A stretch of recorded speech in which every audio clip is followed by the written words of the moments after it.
मैं लोगों को भय से कांपता देखता हूँ। उनका पूरा जीवन ही भय के नाद की कंपन में बीतता जाता है, क्योंकि वे केवल उस संपत्ति को ही जानते हैं जो कि उनके बाहर है।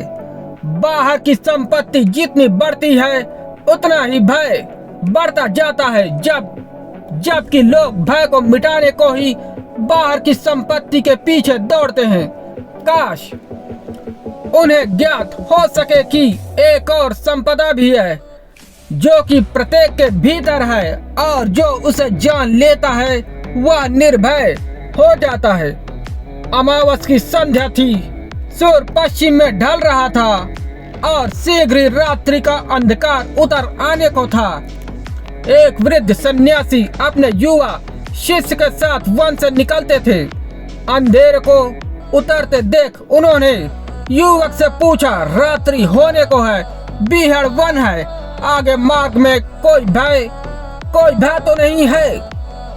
इस प्रश्न को सुन युवा सन्यासी बहुत हैरान हुआ। सन्यासी को भय कैसा? भय बाहर तो होता नहीं, उसकी जड़ें तो निश्चित ही कहीं भीतर होती है। संध्या ढले वृद्ध सन्यासी ने अपना झोला युवक को दिया और वे शौच को चले गए। झोला देते समय भी वे चिंतित और भयभीत मालूम हो रहे थे। उनके जाते ही युवक ने झोला देखा तो उसमें एक सोने की ईंट थी।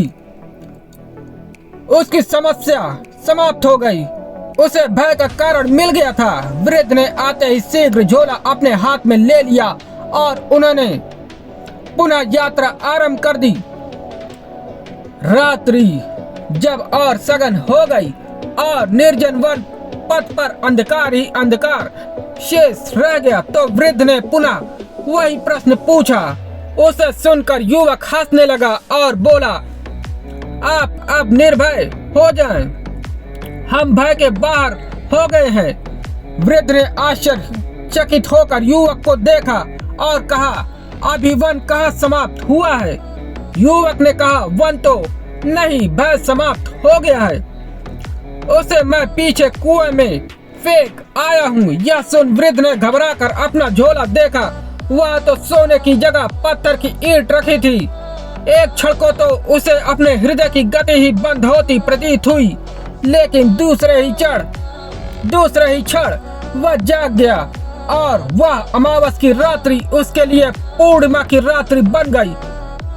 आंखों में आ गए इस आलोक से आनंदित हो वह नाचने लगा। एक अद्भुत सत्य का उसे दर्शन हो गया था।